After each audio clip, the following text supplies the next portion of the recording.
ಬೆಂಗಳೂರಿಗೂ ಅಷ್ಟೇ ಕಾಂಗ್ರೆಸ್ ನಾಯಕರು ಬಹಳ ದೊಡ್ಡ ಮಟ್ಟದಲ್ಲಿ ಆಕ್ರೋಶವನ್ನು ವ್ಯಕ್ತಪಡಿಸಿದ್ದಾರೆ. ಡಿಸಿಎಂ ಡಿಕೆ ಶಿವಕುಮಾರ್ ನೇತೃತ್ವದಲ್ಲಿ ಪ್ರೊಟೆಸ್ಟ್ ನಡೆಸಲಾಗ್ತಾ ಇದೆ. ಫ್ರೀಡಂ ಪಾರ್ಕ್ನಲ್ಲಿ ನಡೆಯಲಿರುವ ಕೈ ಹೋರಾಟ ಅಂದ್ರೆ ಇಟ್ ಈಸ್ ಆಂಟಿ ಡೆಮೋಕ್ರೆಟಿಕ್ ಅಂತ ಅನ್ನೋದು ಅವರ ವಾದ.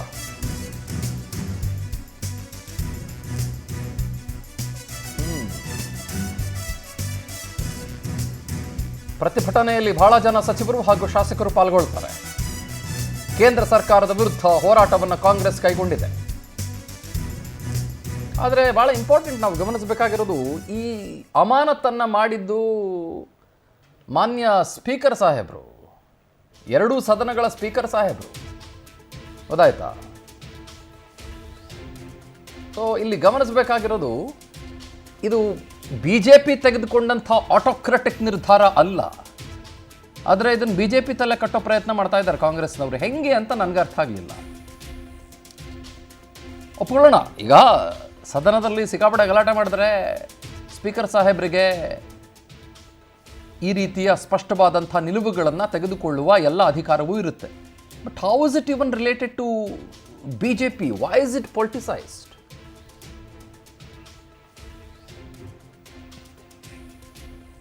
ಎರಡನೇದು, ಆಮೇಲೆ ಮಾಕ್ರಿ ಬಗ್ಗೆ ಕೂಡ ಜಗದೀಪ್ ಧನ್ಕರ್ ಅವರು ನಾನು ಜಾಟ್ ಅನ್ನೋ ಕಾರಣಕ್ಕೆ ಮಾಕ್ ಮಾಡಿದ್ರು. ಐ ಡೋಂಟ್ ನೋ, ನನಗೆ ಅದು ಬಹಳ ಸ್ಪಷ್ಟವಾದಂಥ ಉದಾಹರಣೆ ಅಂತ ಖಂಡಿತವಾಗ್ಲೂ ಕೂಡ ಅನ್ನಿಸ್ತಾ ಇಲ್ಲ.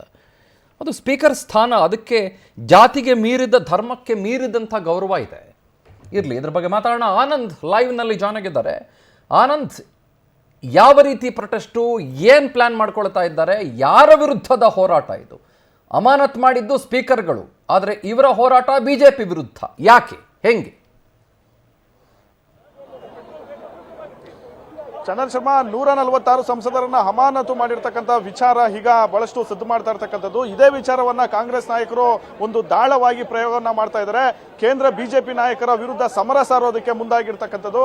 ಏಕಾಏಕಿ ಅಂದ್ರೆ ಈ ಒಂದು ಸಂಸತ್ನಲ್ಲಿ ಪ್ರತಿಭಟನೆ ಮಾಡಿದ್ದ ಮಾತ್ರಕ್ಕೆ ಪ್ರತಿಭಟನೆಯನ್ನ ಹತ್ತಿಕ್ಕೋದಕ್ಕೆ ಈ ರೀತಿ ಸಂಸದರನ್ನ ಅಮಾನತು ಮಾಡಿದ್ದಾರೆ ಅನ್ನೊಂದು ಆರೋಪವನ್ನ ಕಾಂಗ್ರೆಸ್ ನಾಯಕರು ಮಾಡ್ತಾ ಇರ್ತಕ್ಕಂಥದ್ದು. ಆ ಹಿನ್ನೆಲೆಯಲ್ಲಿ ಇಡೀ ಇಂಡಿಯಾ ಒಕ್ಕೂಟ ಏನಿದೆ, ಇಡೀ ಇಂಡಿಯಾ ಒಕ್ಕೂಟ ದೇಶಾದ್ಯಂತ ಎಲ್ಲ ಒಂದು ಪ್ರತಿಭಟನೆಗೆ ಕರೆಯನ್ನ ಕೊಟ್ಟಿರ್ತಕ್ಕಂಥದ್ದು. ಇವತ್ತು ಬೆಂಗಳೂರಿನಲ್ಲೂ ಕೂಡ ಫ್ರೀಡಂ ಪಾರ್ಕ್ ನಲ್ಲಿ ಒಂದು ಪ್ರತಿಭಟನೆಗೆ ಕಾಂಗ್ರೆಸ್ ನಾಯಕರು ಮುಂದಾಗಿದ್ದಾರೆ. ಕೆಪಿಸಿಸಿ ಅಧ್ಯಕ್ಷ ಡಿಕೆ ಶಿವಕುಮಾರ್ ಅವರ ನೇತೃತ್ವದಲ್ಲಿ ಪ್ರತಿಭಟನೆ ಇನ್ನೇನು ಕೆಲವೇ ಕ್ಷಣಗಳಲ್ಲಿ ಶುರುವಾಗುತ್ತೆ. ಈಗಾಗಲೇ ಕೆಲವು ಸಚಿವರು, ಶಾಸಕರು ಕೂಡ ಬರ್ತಾ ಇದ್ದಾರೆ. ಕೆಪಿಸಿಸಿ ಕಾರ್ಯಾಧ್ಯಕ್ಷರು ಕೂಡ ಬರ್ತಾ ಇದ್ದಾರೆ.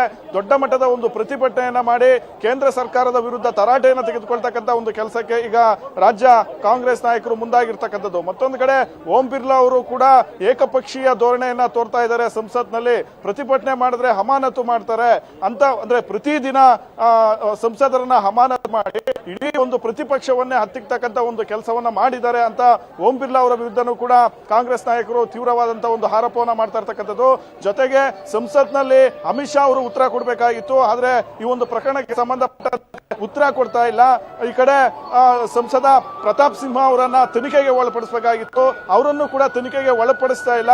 ಈ ಪ್ರಕರಣವನ್ನ ಮುಚ್ಚಿ ಹಾಕಿ ಸಂಸತ್ನಲ್ಲಿ ಏನು ದೊಡ್ಡ ಮಟ್ಟದ ಒಂದು ಭದ್ರತಾ ಲೋಪ ಉಂಟಾಗಿತ್ತು, ಆ ಒಂದು ಪ್ರಕರಣವನ್ನ ಮುಚ್ಚಿ ಹಾಕ್ತಕ್ಕಂಥ ಒಂದು ಕೆಲಸವನ್ನ ಬಿಜೆಪಿ ನಾಯಕರು ಮಾಡ್ತಾ ಇದ್ದಾರೆ ಅನ್ನೊಂದು ಆರೋಪವನ್ನ ಕಾಂಗ್ರೆಸ್ ನಾಯಕರು ಮಾಡ್ತಾ ಇರ್ತಕ್ಕಂಥದ್ದು. ಜೊತೆಗೆ 146 ಸಂಸದರನ್ನ ಏನು ಅಮಾನತು ಮಾಡಿದ್ರು, ಆ ಒಂದು ವಿಚಾರವನ್ನ ಖಂಡಿಸಿ ಇವತ್ತು ತೀವ್ರವಾದಂತಹ ಒಂದು ಪ್ರತಿಭಟನೆಯನ್ನ ಮಾಡ್ತಾ ಇದ್ದಾರೆ. ಬಹಳಷ್ಟು ಒಂದು ಕಾಂಗ್ರೆಸ್ನ ಕಾರ್ಯಕರ್ತರು ಕೂಡ 106 ಸಂಖ್ಯೆಯಲ್ಲಿ ಪ್ರತಿಭಟನೆಗೆ ಆಗಮಿಸ್ತಾ ಇದ್ದಾರೆ. ಚಂದನ್ ಶರ್ಮಾ, ಪವರ್ ಡಿಜಿಟಲ್, ಇದು ನಿಮ್ಮ ಶಕ್ತಿ.